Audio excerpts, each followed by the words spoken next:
하면 하나님이 책임져 주실 줄 믿습니다. 할렐루야. 성령 충만하십시오. 말씀 충만하십시오. 오늘 말씀에 드디어 이제 마가다락방에 기도하는 120명에게 성령께서 임하셨습니다. 우리 1절 말씀을 보면 오순절 날이 이름에 그들이 다 같이 한 곳에 모였더니 라고 말씀합니다.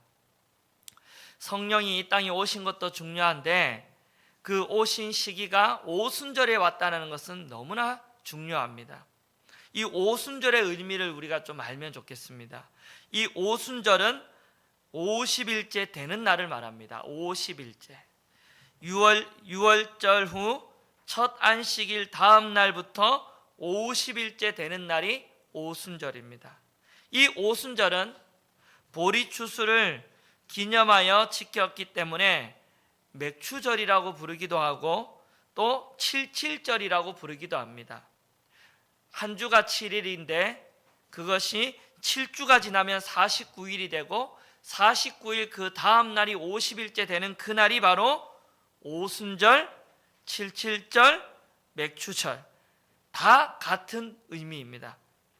이 오순절은 출애굽 시대에 이스라엘 백성들이 약속의 땅 가나안 땅에 들어와 정착하면서 처음 열매를 거두어서 그 드린 날을 기념하는 절기가 오순절입니다. 여러분 6월절이 애굽에부터 해방된 날을 기념하는 절기가 이 6월절이라면 오순절은 가나안 땅에 이제 들어와서 정착하게 된 그 날을 지키는 절기가 바로 오순절입니다. 광야의 생활을 다 이제 청산하고 하나님이 주신 새 땅에서 새로운 시대가 열렸음을 기념하는 절기입니다. 새로운 시대가 열렸다라는 것이 바로 오순절의 의미입니다.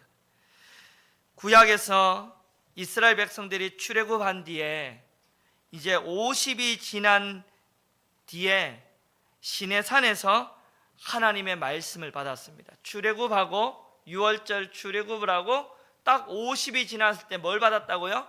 시내산에서 율법을 받았습니다. 그리고 신약에서는 성령께서 6월절 이후에 딱 50일이 되는 그때에 성령이 오셨습니다. 구약에서는 율법을 받았고 신약에서는 6월절이 지나고 6월절에 예수님이 십자가에 죽으시고 50일째 되는 딱 그 시점에 뭐가 왔다고요?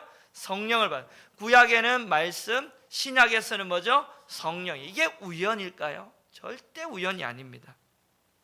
6월절은 출애굽 때 어린 양을 죽여서 그 피를 좌우 문설주에 발라 죽음의 천사로부터 살아난 것을, 죽지 않고 살아난 것을 기념하는 절기였죠. 6월절은 주님이 십자가에 돌아가신 때입니다. 우리의 죄값을 주님이 대신 지시고 십자가에 지심으로 우리가 살아난 줄 믿습니다.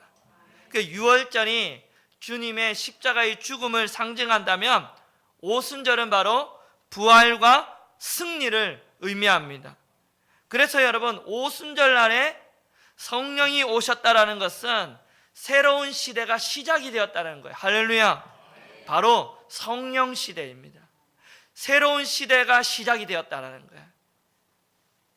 그리고 성령 강림은 처음부터 끝까지 하나님께서 주도하신 그런 사건입니다.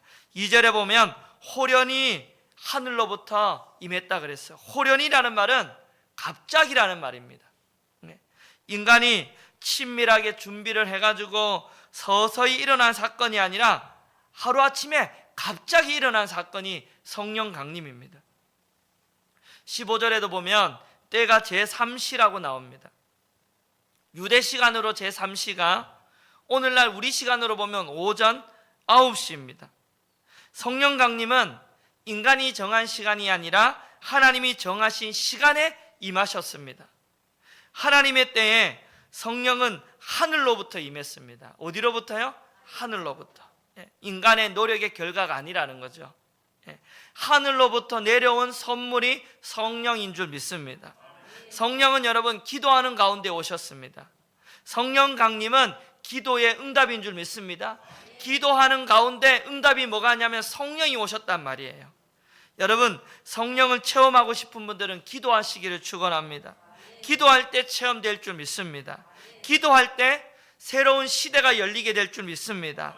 교회는 여러분, 기도할 때 성령을 통하여 새로운 시대를 하나님이 열어가실 줄 믿으시기를 축원합니다. 이래서 여러분, 오늘 말씀해 보면 성령이 임하면 세 가지 현상이 있습니다. 2절 한번 읽어볼까요? 2절입니다. 시작.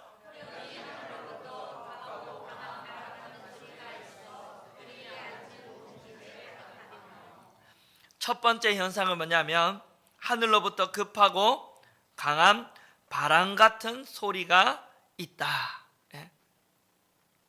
바람 소리가 아니에요. 잘 성경을 보세요. 바람 소리가 아니라 바람 같은 소리입니다.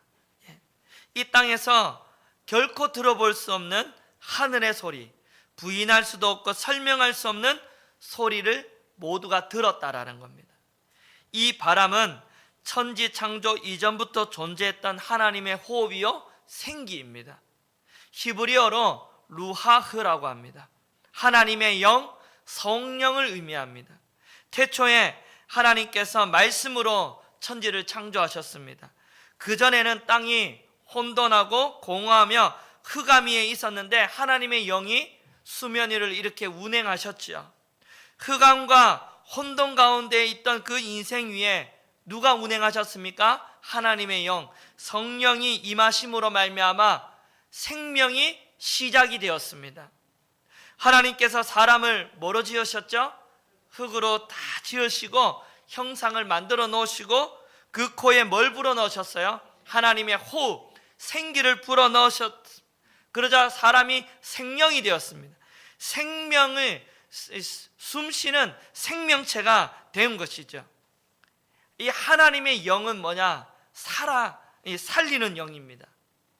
에스겔서 37장에 보면 하나님의 생기, 성령의 바람이 사방에 불어오자 마른 뼈들이 어떻게 해요? 살아났다 그랬습니다. 여러분, 하나님의 영은 살리는 영입니다. 교회를 살리고 가정을 살리는 하나님의 영인 줄 믿습니다. 우리 자녀를 살리는 영이 하나님의 성령인 줄 믿습니다. 죽은 자들이 이 살아나는 성령이 오늘 말씀해 보니까 온 집에 가득했다 그랬어요. 성령이 오시면요, 그 공간의 느낌이 달라집니다. 저는 이렇게 성령이 충만한 이 예배 현장에 한번 이렇게 참석해 보면요, 그 공간 안에 가득한 성령의 임재를 느낄 때가 있습니다. 우리 교회에 종종 이제 강사 목사님들이 오시면 이렇게 저에게 하시는 말씀이 있습니다. 이 교회의 이 분위기가 굉장히 다른 것 같다. 그게 뭐냐면 이 목사님들이 교회에 오셔서 이렇게 앉아서 기도하고 여러분 찬양하는 모습, 말씀 전할 때 보면 이게 느낌이 있어요. 아, 성령이 이곳에 충만하게 임재하고 계시는구나. 저도 느껴요. 예배 가보면 정말 여러분, 도저히 여러분 이거는 설명이 안 됩니다. 그러니까 예배의 문을 열고 들어가서 딱 앉는 순간부터 느낌이 와요. 그 찬양하는 순간부터 내 영혼을 뭔가 압도하는 이 성령의 충만한 이 은혜가 느껴집니다. 도저히 이 땅에서 느껴보지 못한 이 감격과 평안과 기쁨이 느껴져요. 할렐루야. 말할 수 없는 기쁨, 말할 수 없는 눈물이 막 터져 나오는 걸 느낍니다. 그 성령은 여러분 지식으로 배우는 게 아니에요. 한번 체험해야 돼요. 이 들어올 때, 찬양할 때, 예배할 때 성령이 내 마음을 만지시는 걸 느껴야 돼요. 할렐루야. 말할 수 없는 이 놀라운 성령의 체험은 경험으로 느껴야 됩니다. 아, 이게 성령 체험이구나. 왜 갑자기 내 안에 눈물이 나오지? 왜 내 안에 이렇게 기쁨이 솟아나지?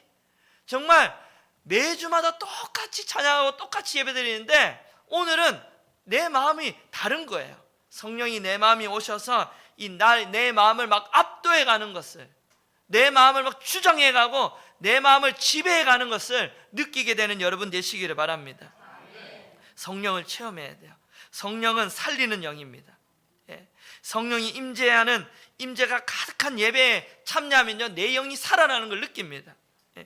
내가 살아나는 체험을 하셔야 돼요. 매주 저는 기도하는 것이 뭐냐면, 하나님 우리 교회에 오신 모든 성도님들이 살아서 돌아가게 해주십시오. 들어올 때 살아 들어왔는데 나갈 때 죽어서 나가면 안 되잖아요. 모든 성도님들이 살아서 돌아가게 해주십시오.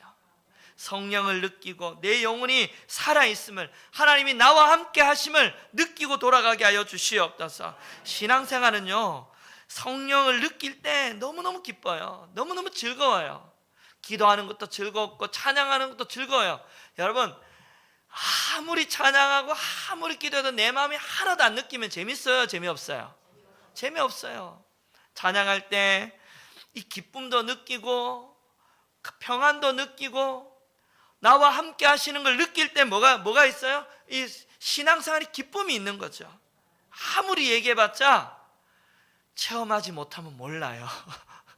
목사님, 저는 몰라요. 무슨 느낌인지 몰라요. 아무리 얘기해봤들 한번 체험하면 이 모든 설명이 필요 없습니다. 오늘 이 예배 가운데 성령님을 느끼고 하나님을 느끼고 성령을 체험하는 일이 일어나기를 축원합니다. 우리 3절 말씀입니다. 3절입니다. 두 번째 현상, 시작.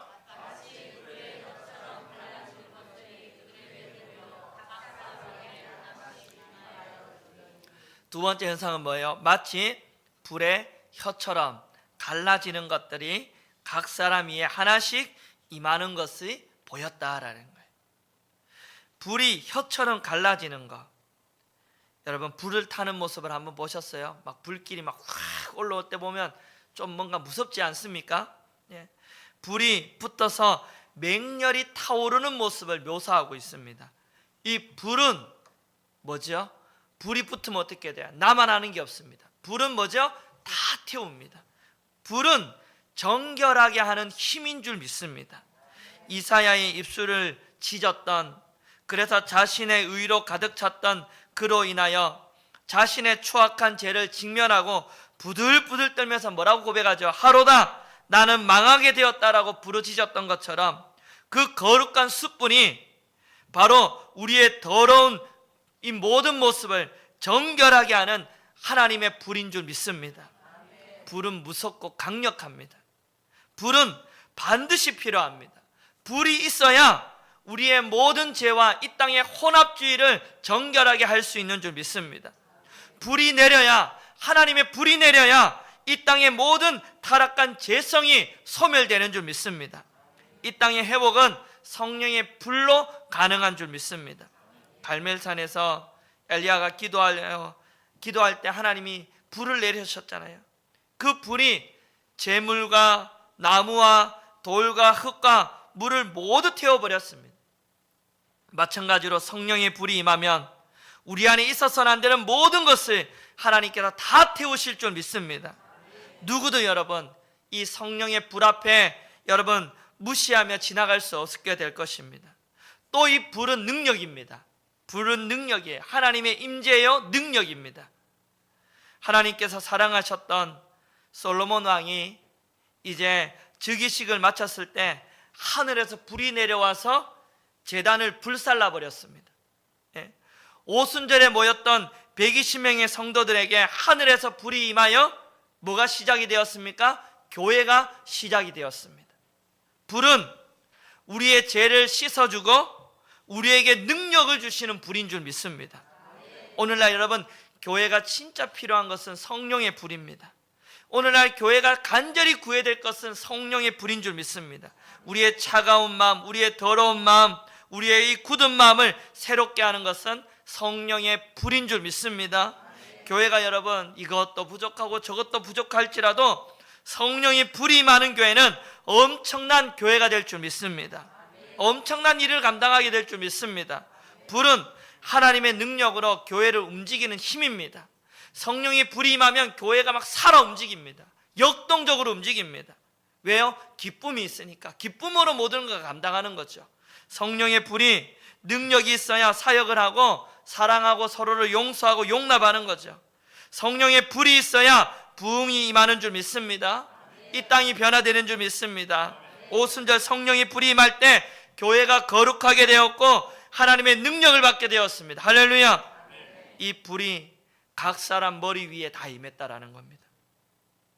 구약시대의 성령의 불은 소수 몇 사람에게만, 모세나 솔로몬이나 엘리야나 특정 몇 사람에게만 성령의 불이 임했다가 영원히 함께하는 것도 아니고 떠나갔습니다. 그러나 오늘 우리에게 주신 이 성령은 몇 사람만 임하지 않았어요. 120명 모두의 머릿속에 각 사람에게 임했습니다. 기도하는 한 사람 한 사람에게 성령의 불이 임했습니다. 성령의 불이 각 사람에게 임했다라는 것은 각자가 모두가 다 주님의 몸된 교회를 이루는 지체라는 것입니다. 120명에 임하신 이 성령의 불은 이제 하나님께서 교회를 성령이 거하시는 성전으로 세우시겠다라는 겁니다. 그래서 이 교회는 성령 받은 사람들의 모임입니다. 할렐루야. 교회의 시작은 성령의 불로 시작이 됩니다. 성령이 임재하는 것이죠. 여러분, 초대교회 교회가 뭐 가진 게 있습니까? 아무것도 없지만, 그러나 이 초대교회 한 세대 만에 로마 제국을 뒤흔들었고 이 복음이 전 세계로 퍼져나갈 수 있었던 것은 그들에게 뭐가 임했기 때문입니까? 성령의 불이 임했기 때문입니다. 성령의 불을 받고 시작하자 성령 공동체가 여러분 온 전 세계를 뒤흔들었습니다. 저는 우리 교회가 이런 성령의 불이 임한 교회, 성령 공동체가 되기를 기도합니다. 성령의 불을 내려주시옵소서. 저 어린아이부터 장년의 이기까지 하나님 불을 주시옵소서. 불이 임하게 하여 주시옵소서. 여러분 기도하시기를 바라요. 우리 교회가 불이 있어야 돼요. 불이 소멸되면 안 됩니다. 우리 교회 불이 꺼트려지면 안 되는 거죠. 여러분 늘 우리 교회의 불을 잘 지켜야 돼요. 그 불을 태워야 됩니다. 성령의 불이 있는 교회가 되기를 주님의 이름으로 축원합니다. 우리 4절 말씀 보겠습니다. 4절입니다. 시작.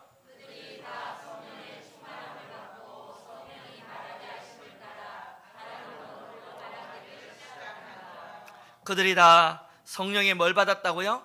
충만. 성령 충만이 뭘까요? 성령의 지배를 당하는 겁니다. 성령의 지배를 당하면 우리의 마음과 생각과 우리의 행동과 언어와 모든 것이 다 지배를 당해요. 여러분 이 성령의 지배를 당하면요 무엇보다도 우리의 입술이 새로워집니다. 우리의 언어가 성령이 원하시는 말을 하게 됩니다. 저는 참 이 성령이 충만하면요 우리의 언어가 변화됩니다. 변화가 옵니다. 지금까지 비난과 저주와 욕설이 가득했던 우리의 마음에, 우리의 이 입술에 찬양이 나오고요. 성령 충만해 보세요. 찬양이 나옵니다. 그냥 자연스럽게 나와요. 어디를 가든지 찬양이 나와요. 운전대를 붙들고도 찬양이 나오고, 복음을 전합니다. 얼마나 기쁘면요 성령 충만하면서 복음 전합니다. 예수 믿으세요. 만나는 사람마다 전하게 돼 있고, 여러분 교회 안에서 축복의 말이 오갑니다. 사람을 세우는 말이 오가는 거예요. 다른 사람을 죽이고 업신여기고 비난하는 말이 아니라, 성령은 여러분 성령의 충만함을 받으면요 우리의 언어가 생명의 언어가 됩니다. 사람을 세우고 축복하고 이 언어가 바뀐다라는 거예요. 오늘 한번 말씀 보세요. 언어가 바뀌잖아요. 성령께서 우리를 지배할 때 가장 먼저 장악하는 건 우리의 언어입니다. 왜 그럴까요? 왜 언어부터 장악할까요? 우리의 입이 가장 죄를 많이 짓기 때문이에요. 우리의 입에서 나오는 이것이 하나님의 영광을 가릴 때가 많기 때문입니다. 성령을 소멸하고요 육신의 소욕을 따라 살아가는 사람들을 한번 보세요. 입이 얼마나 거칩니까? 성령 충만하지 않는 사람, 이 세상의 소욕을 따라가는 살아가는 사람들 한번 입을 한번 보세요. 얼마나 거치는지 몰라요. 아이들 요즘 학교에서 욕이 없으면 대화가 안 된다는 말을 해요. 우리 아이들이 깜짝깜짝 놀란대요. 아빠, 욕이 없으면 대화가 안 돼요, 요즘 아이들은. 여러분, 자녀들에게도 막 저주를 쏘아붙이고요, 욕설이 난무하고 비난이 난무하고. 여러분, 제가 참 충격이었던 게, 이 병원에 갔는데 엄마가요 아이들 갖다가 등짝을 막 스매시를 촥 때리면서 이 바보 같은 게 이 무식해가지고 막 그러는 거예요. 사람들이 다 쳐다봐도요 아랑곳하지 않고 아이를 막 저주를 퍼부어요. 너 혼자 할 줄 아는 게 뭐냐고, 이 무식한 게 하면서 막 머리를 때리고 등짝을 때리는데, 야, 나는 저게 엄마일까 싶은데 나중에 봤더니 엄마는 맞더라고요. 예? 사람 신경 안 써요. 자녀를 갖다 막 저주의 말을 퍼부어요. 예? 예? 입이 얼마나 거치는지 몰라요. 여러분, 성령 충만하면요 이 입술의 변화가 일어나야 돼요. 예? 성령 충만한 교회 한번 보십시오. 예? 여러분, 이 언어가 새로워지는 교회예요. 교회는 자기 하고 싶은 말 다 하는 게 아니에요. 생각이 다 다릅니다. 교회는 생각이 얼마나 많습니까? 여기도 우리가 이 모인 생각들이 조금만 달라도 얼마나 혼돈이 오겠습니까? 생각이 다 달라도 절제가 있습니다. 성령의 지배와 성령의 통제를 받으면요 생각이 다 있어도 말하지 않고 성령의 통제를 받아 하나님이 기뻐하시는 말을 하게 될 줄 믿습니다. 영광을 가리고 은혜를 소멸하는 말, 성령이요 그 말은 하면 안 돼 라고 성령이 내 입술을 지배하시는 거예요. 지배하시는 거죠. 언어가 달라지지 않고는 교회가 절대로 새로워질 수 없습니다. 성령이 임재하면 가장 먼저 우리의 입술을 하나님이 장악하게 될 줄 믿습니다. 임재하면요 믿음의 말이 나옵니다. 할렐루야. 더러운 말이 떠나갈 줄 믿습니다. 네, 언어가 달라져요. 언어가 달라집니다. 목사님 할 수 있습니다. 우리 교회 부흥을 부어주실 줄 믿습니다. 예, 안 되더라도 이 언어가 달라지는 거예요. 믿음의 언어가 되는 거죠. 여러분 가정을 향해서도 믿음의 언어를 쓰십시오. 자녀들을 향해 할 수 있어, 하나님이 너와 함께 하셔. 예? 믿음의 언어가 나와야 돼요. 성령께서 말하게 하심을 따라 말했다라는 말은 바로 복음을 있는 그대로 전했다라는 거예요. 성령이 말하게 하심을 따라 말했다는 말은 성령이 뭘 말할까요? 복음을 말했다라는 거예요. 성령에 사로잡히면요 내 안에 뭐가 나옵니까? 말씀이 나오고 복음이 나와요. 할렐루야. 예. 성령이 각 사람 위에 불에 혀같이 갈라지는 것이 임했다고 했는데 혀는 뭘까요? 혀는 뭐 하는 도구입니까? 성령 받은 사람에게 혀는 뭐 하는 도구예요?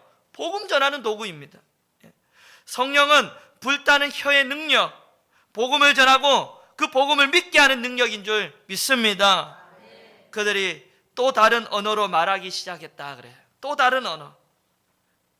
다른 언어는 각종 외국어를 말합니다. 제자들이 외국어를 배운 적도 없는데 갑자기 성령이 임하니까 외국어가 막 나와버렸어요. 성령이 임하면서 외국어가 막 터져 나오니까 이 말은 무슨 말이야? 땅끝까지 복음을 전하라는 거예요. 이처럼 성령 받은 사람의 가장 큰 특징은 언어가 달라지는 것입니다. 새 방언을 말하고 새 언어를 말하고 찬양하고 복음 전하고 남을 축복하고 세우는 언어가 말하게 될 줄 믿습니다. 성령은 우리의 입과 언어를 통해 새 역사를 이루어 가실 것입니다. 정말 바라기는 우리 교회 모든 성도님들의 언어가 날마다 새로워지는 은혜가 임하기를 축원합니다.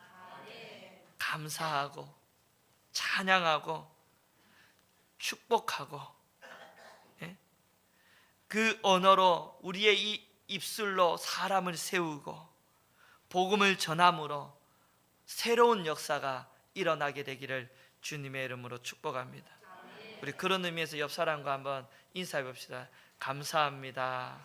사랑합니다. 네, 사랑합니다. 감사합니다. 축복합니다. 한 번 더 축복합니다. 시작. 네. 성령 충만한 교회의 모습은 감사합니다. 사랑합니다. 축복합니다. 찬양하고 말씀이 나오고 복음이 흘러나오고. 예. 여러분, 오순절 성령이 오셨다라는 것은 이제 새 시대가 열렸다라는 것입니다. 저는 우리 교회에 성령 충만한 은혜로 말미암아 새 시대를 하나님이 열어가실 줄 믿습니다. 이미 새 시대가 시작이 된 줄 믿습니다. 여러분, 성령은 살아나고 살리는 영입니다. 교회를 살릴 것입니다. 성령께서는 우리 교회를 살릴 것입니다. 우리 교회와 가정과 나라를 살릴 것입니다. 여러분, 성령은 우리 교회 모든 사람들을, 한 사람 한 사람을, 마른 뼈와 같은 우리들을 살려내실 것입니다. 성령의 불은 여러분, 우리의 더러움과 죄악을 다 태우고 우리에게 능력 주실 줄 믿습니다. 성령의 불이 임하면 부흥이 임할 줄 믿습니다. 저는 그렇게 소망합니다. 성령의 불은 능력이에요. 불이 있어야 능력이 있고, 능력 받아야 역동적으로 교회에서 살아 움직일 수 있습니다. 성령의 불이 있어야 예배 가운데 폭발력이 일어날 줄 믿습니다. 불이 있어야 부흥이 일어날 줄 믿습니다. 여러분, 불을 받아야 우리 교회가 역동적으로 살아 움직이는 교회가 될 줄 믿습니다. 성령의 불은 부흥의 불로 우리를 타오르게 하실 줄 믿으시기를 축원합니다. 성령은 언어의 변화입니다. 언어의 변화. 성령 받은 사람의 특징은 언어의 변화입니다. 그런 사람 만나면요, 늘 감사와 기쁨과 여러분 은혜가 나옵니다. 이 만나면 은혜가 나와요. 여러분, 그렇지 못한 사람 만나보세요. 막 조금만 대화하다 보면 나도 거기에 막 들어가는 것 같아요. 이 언어가 지저분해져요. 언어가 거칠어져요. 저는 우리 교회가 정말 성령으로 말미암아 이 언어가 변화되고 복음이 나오고 감사가 나오고 불평과 불만과 시기 질투가 사라지고 하나님의 말씀이 선포되는 교회가 되기를 축원합니다. 살아 움직이는 교회, 성령의 불이 많은 교회, 할렐루야, 복음이 전해지는 교회, 그래서 새 시대를 열어가는 교회, 우리 신복교회 되어지기를 주님의 이름으로 간절히 축원합니다. 우리 시간에 자리에